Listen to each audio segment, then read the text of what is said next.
Bien-aimés, nous vous saluons dans le beau et précieux nom de Jésus-Christ.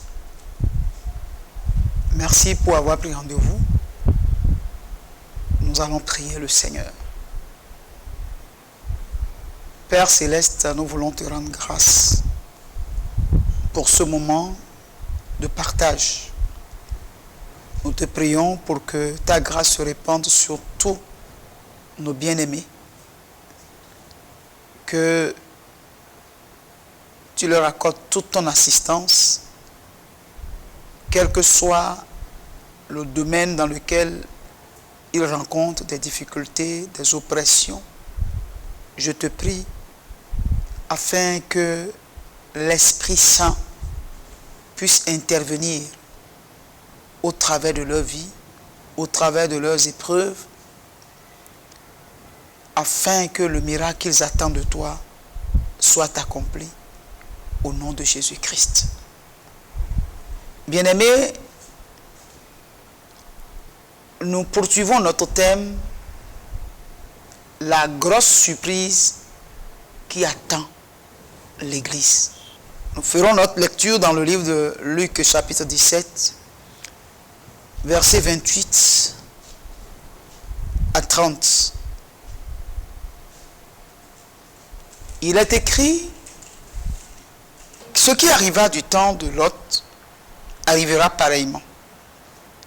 Les hommes mangeaient, buvaient, achetaient, vendaient, plantaient, bâtissaient. Mais le jour où Lot sortit de Sodome, une pluie de feu et de soufre tomba du ciel et les fit tous périr. Il en sera de même le jour où le Fils de l'homme paraîtra. Bien-aimés, comme l'a dit le texte, il est écrit que ce qui arriva du temps de Noé arrivera. De même, il est dit que ce qui s'est passé du temps de Lot arrivera pareillement. Bien-aimés, ce message s'est adressé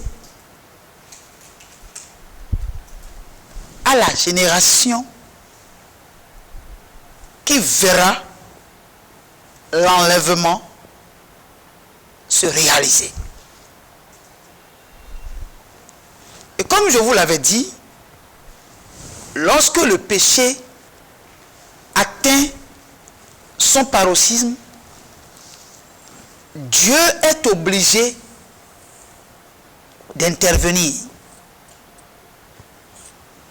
Car, qu'est-ce qui se passait au temps de Lot? Dans le livre de Genèse, chapitre 18, au verset 20, Dieu, en parlant à Abraham, dit ceci. Le cri contre Sodome et Gomorrhe s'est accru et leur péché est énorme. C'est pourquoi je vais descendre et je verrai s'ils ont agi entièrement selon le bruit venu jusqu'à moi. Et si cela n'est pas, je le saurai. Bien-aimés, quand nous faisons référence à ce texte, par rapport à ce que Jésus a dit dans le livre de Luc que nous venons de lire, c'est que nous regardons autour de nous et nous regardons le temps dans lequel nous sommes. Ce qui est en train de se passer actuellement. Car ici, Dieu a dit que le cri contre Sodome et Gomorrhe s'est accru. Et leur péché est énorme. aujourd'hui, quelle est la situation actuelle du monde dans lequel nous sommes? Quels sont les cris du jugement qui montent vers l'Éternel aujourd'hui? Est-ce que le péché qui se commet au jour le jour dans le monde où nous sommes aujourd'hui est vraiment accru? Car il est dit que ce qui s'est passé du temps de Lot arrivera pareillement. Bien-aimés, la Bible va nous dire que dans le livre de Romains, au chapitre 1, je lis le verset 22 d'abord, où il est écrit: se vantant d'être sages, ils sont devenus fous. Bien-aimés, le temps dans lequel nous sommes, tous les hommes croient qu'ils sont sages à cause de la connaissance avancée dans laquelle nous sommes. La technique a évolué, la science a évolué, et aujourd'hui, bien-aimés, nous pouvons rester là où nous sommes et savoir en une fraction de seconde ce qui se passe à l'autre bout du monde. Aujourd'hui, les hommes ont atteint un niveau de connaissance où pour eux, les lois de Dieu ne peuvent plus être respectées. Et la Bible va nous dire, au verset 26 à 27, c'est pourquoi Dieu les a livrés à des passions infâmes, car leurs femmes ont changé l'usage naturel en celui qui est contre nature.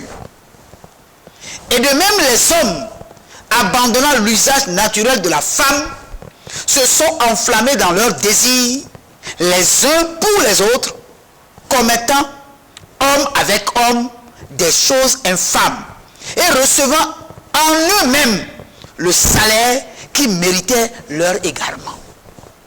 Bien-aimés, parce que les hommes croient qu'ils sont sages, alors que Dieu voit plutôt que leur sagesse est une folie.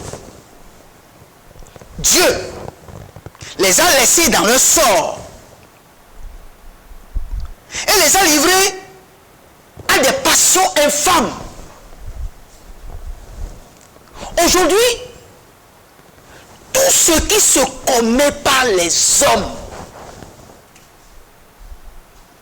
est infâme. Parce qu'ici, l'apôtre Paul nous explique que les femmes ont changé l'usage naturel en celui qui est contre nature. Aujourd'hui, bien-aimés, nous sommes dans un monde où la femme se marie à la femme. C'est une abomination devant l'Éternel. Mais les hommes ont légalisé cela. Et officiellement, deux femmes peuvent se marier entre elles. Aujourd'hui, le sexe est exposé jusqu'au niveau même des enfants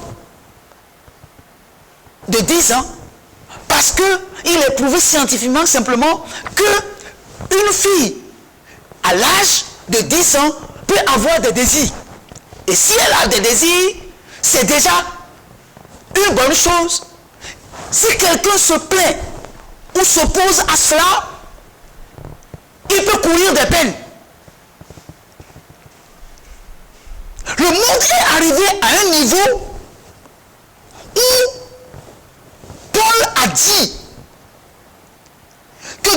les hommes ont abandonné l'usage naturel de la femme. Se sont enflammés dans leur désir les uns pour les autres, commettant homme avec homme des choses infâmes. Bien-aimés, voilà aujourd'hui le temps dans lequel nous sommes. Exactement ce qui se passait au temps de Lot. Deux hommes se marient entre eux. Alors que, au commencement, quand Dieu a créé l'homme, il a vu qu'il n'est pas bon que l'homme soit seul. Et il dit, je lui ferai une aide semblable.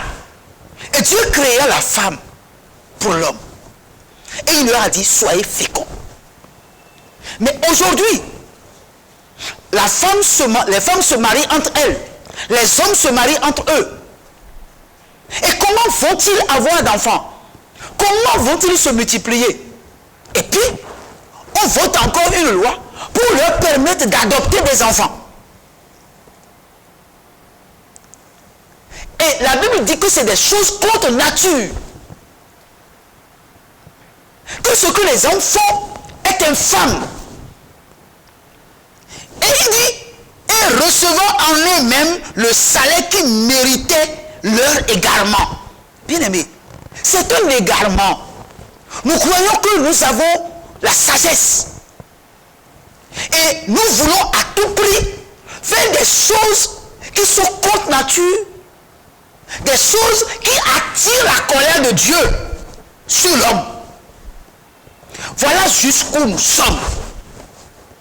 Et l'homme est devenu un animal, une bête pour l'homme. Et aujourd'hui, les gens peuvent commettre toutes sortes d'infamies, de meurtres. Les gens peuvent créer juste des guerres dans les nations parce qu'ils veulent faire le commerce des armes. Verser le sang humain n'est plus un problème pour ce monde d'aujourd'hui. Et Jésus a dit, ce qui s'était passé du temps de Lot se passera également. Et dans ce passage de Luc, Jésus dit, les hommes mangeaient, buvaient, achetaient, vendaient, plantaient, bâtissaient. Mais le jour où Lot sortit de Sodome, une pluie de feu et de soufre tomba du ciel et les fit tous périr. Aujourd'hui, bien-aimés, nous sommes dans un temps où le péché, comme Dieu l'a dit à Abraham, je veux aller juste constater pour voir si le cri de leur injustice qui est monté jusqu'à moi, si effectivement le péché a atteint véritablement son paroxysme, j'irai constater et je déciderai de ce qu'il faut. C'est là où nous sommes aujourd'hui, bien-aimés. C'est là où nous sommes aujourd'hui. Le monde aujourd'hui est tel que même les gens peuvent rester à l'air libre pour faire des ébats sexuels. Et ça ne dit rien à l'homme. On ne comprend pas que la parole de Dieu est contre ces choses. Bien-aimés, le temps dans lequel nous sommes, le péché a atteint son niveau où Dieu va descendre. Et lorsque nous voyons ces choses se passer, et même nous voyons ces choses s'introduire au sein de l'église, puisque même aujourd'hui, il y a des églises qui prêchent la parole de Dieu, mais qui ont autorisé faire ce genre de mariage contre nature. Il y a même des gens qui enseignent la parole de Dieu, mais qui eux-mêmes ont fait ce genre de mariage. Et ils se mettent devant l'autel de Dieu pour prêcher l'évangile. Et se mettent d'accord avec ces choses. Oui, bien-aimés, le monde a atteint un niveau où le jugement de Dieu va descendre. Mais Église, où est-ce que tu en es? Où est-ce que l'Église en est aujourd'hui? Quand nous voyons l'état dans lequel l'Église se retrouve, quand nous voyons comment l'Église se retrouve en lambeaux à cause du péché, quand nous voyons aujourd'hui l'attitude, le comportement des frères et sœurs en Christ par rapport au péché, par rapport à la déloyauté, par rapport à la division, par rapport à la calomnie, on constate que même l'Église qui a reçu la promesse de l'enlèvement se laisse aveugler par ce monde pervers. Bien-aimé, il est écrit que celui qui invoque le nom de l'Éternel doit s'éloigner de l'iniquité. Dieu va nous surprendre. Et Dieu va nous surprendre de façon désagréable. C'est pour ça, où que tu sois, bien-aimés frères et sœurs en Christ, prépare-toi à la rencontre de ton Dieu. Prépare-toi. Commence par te préparer à la rencontre de ton Dieu. Parce que si Dieu l'a fait en détruisant le monde par l'eau, et qu'il a répété en détruisant Sodome et Gomorrhe par le feu, nous devons savoir que Dieu détruira ce monde dans lequel nous sommes. Ce qui a été, est et sera. Je voudrais dire merci à Dieu qui m'a accordé la grâce de me tenir devant vous et de partager ce message. Pourvu que ce message puisse accomplir son œuvre dans votre vie et dans ma vie à moi également. Soyez bénis chez vous, au nom de Jésus-Christ.